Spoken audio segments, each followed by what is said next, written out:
Han Jinyang menarik napas dalam-dalam, memastikan setiap jahitan pakaian dalamnya terpasang dengan sempurna. Xianfan yang berdiri di sampingnya merasakan detakan jantungnya semakin kencang.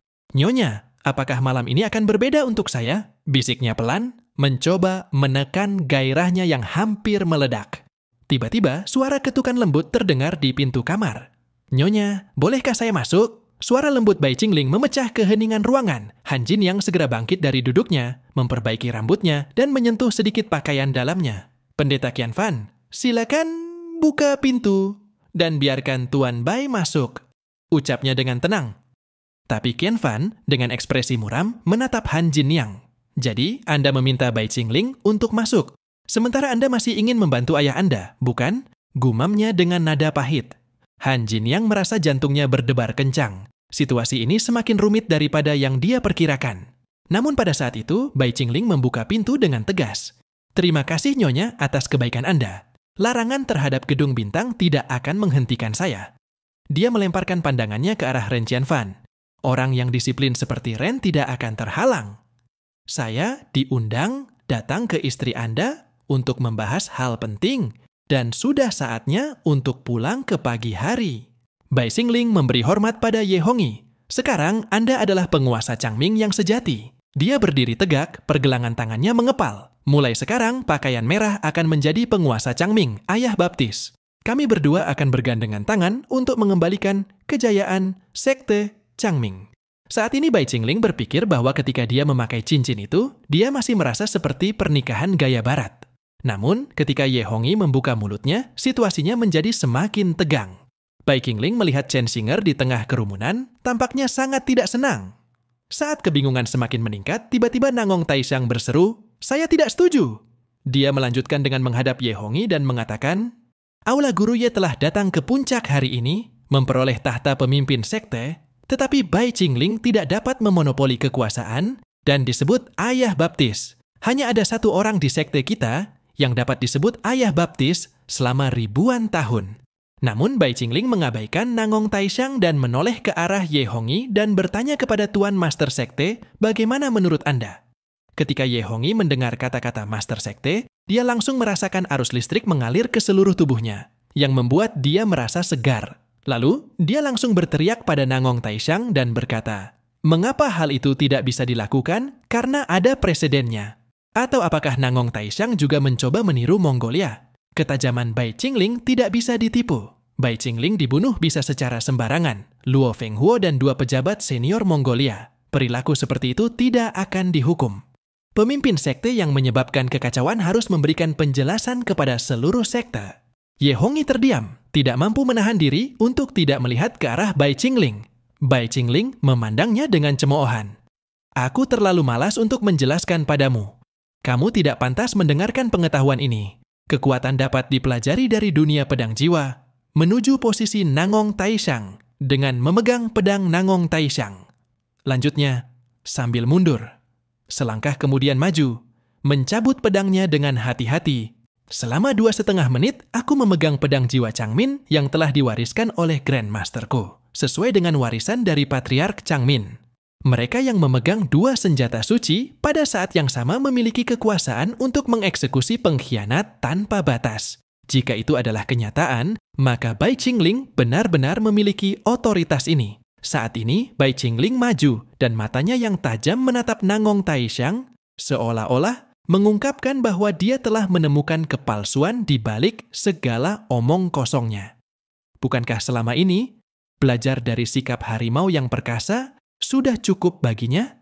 Chen Xinger yang berdiri di samping mereka tiba-tiba menyela, "Nangong Taishang, kau berani mencemari nama baik tuanku? Kita tidak akan biarkan ini begitu saja."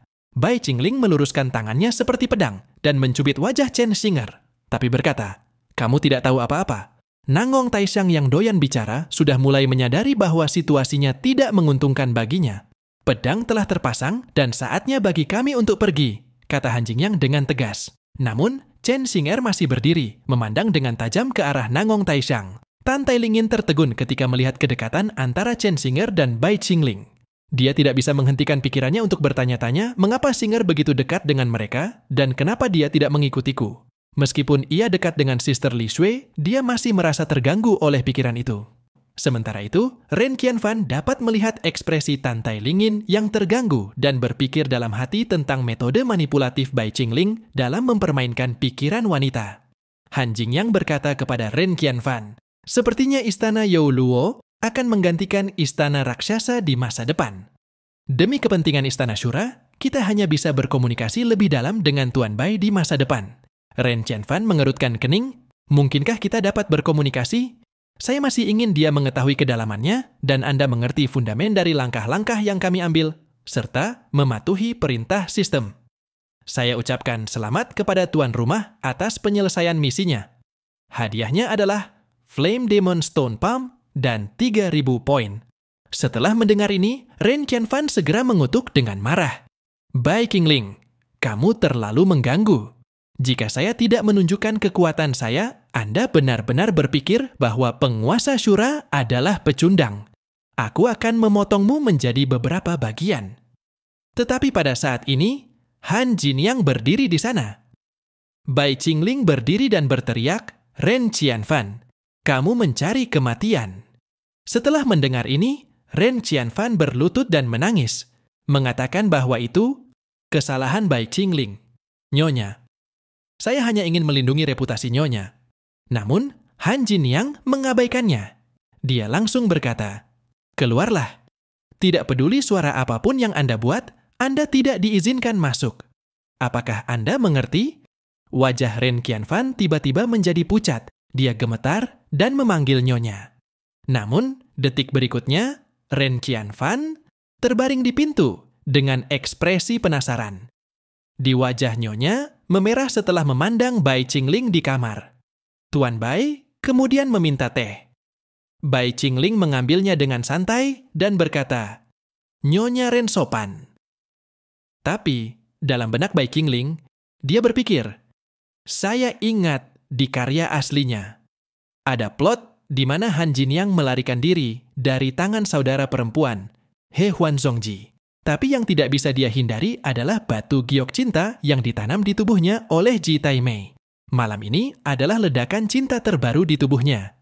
Kali ini, Han Jingyang memainkan rambutnya yang disulam dan berkata, susu di dalam peliharaan taman hewan ajaib rasanya cukup enak, kan? Merupakan suatu kehormatan bagi wanita sepertiku bahwa Raja Iblis bersedia mencicipinya. Tapi, ngomong-ngomong, Tuan Muda Istana Bai belum menikah dengan seorang wanita.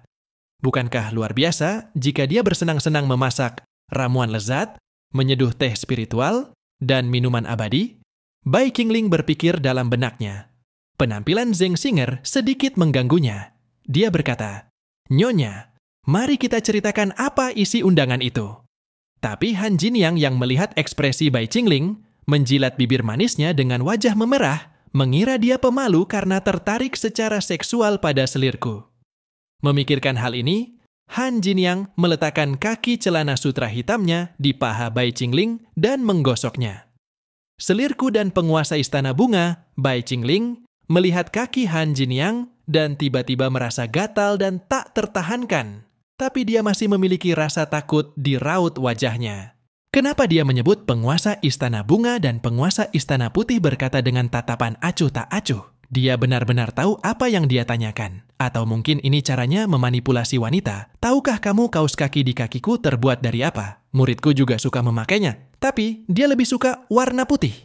Saat itu, Han Jingyang duduk dengan tiba-tiba memeluk Bai Qingling erat-erat dan bertanya, apakah kamu menyukainya? Bai Qingling menatap jurang yang dalam di depannya, detak jantungnya berdebar kencang. Rasanya mustahil, tetapi kata-kata tentang tubuh ini bukanlah semata-mata milik pemilik aslinya. Jika Bai Qingling adalah dirinya yang asli, maka biasanya ia hanya akan menganggap usaha Han Jingyang untuk menyenangkannya masih jauh dari yang diharapkan. Bai Qingling, apakah kamu ingat? Bai Qingling terdiam sejenak. Pertanyaan itu membawa pikirannya melayang. Ketika kesadarannya kembali, Han Jingyang mengambil tangannya dan meletakkannya di stoking sutra hitamnya, berkata, kamu memberiku sutra Tian Chanling ini. Saat itu, ingatan Bai Qingling kembali terbangun mengenai alur cerita asal. Dalam kisah itu, Taimeiji pernah berkata kepadanya, Tentu saja, mereka tidak tahu kamu menginginkannya. Mereka semua berusaha keras, hingga menjual diri kepada Bai Qingling, berharap Tuan Bai memilih mereka sebagai selir. Selama kehadirannya, semua tampak indah. Tak lama, gadis kecil itu membuka mulutnya, malu-malu berkata, "Tuan Bai, tolong pilih aku." Gadis itu sangat cerdik dalam menjaga rahasia, dan semua orang memujinya karena bibirnya yang rapat. Bahkan saat berlutut, pujian terhadapnya semakin mengalir. Ketika gadis kecil tersebut, yang berlutut di tanah, berusaha tampil sekuat mungkin, Bai Qingling tak tertarik dengan keaktifan mereka. Fokusnya langsung teralihkan kepada sosok yang berdiri di sana. Melihat ini, Ji Taimei melangkah mendekati Yun Jiner, dengan lembut membelai wajahnya dan berkomentar, "Kamu memang memiliki selera yang bagus." Ucapan ini menggantung di udara, penuh dengan janji dan intrik. Sementara Bai Qingling merenungkan pilihan yang ada di hadapannya. Bai Qingling menggelengkan kepalanya dengan ekspresi acuh tak acuh. Dia hanya mengingat beberapa hal yang membosankan dan mengesampingkan handuknya. Yun Jiner berkata kalau dia bisa menjaga dirinya sendiri. Yun Jiner menatap handuk dengan tatapan kosong. Wajahnya sangat merah karena malu. Dan ketika Bai Qingling terus mengingat plot karya aslinya di benaknya, dia terbangun oleh suara Han Jiniang. "Kamu orang jahat yang membuatku mengingatmu selama bertahun-tahun."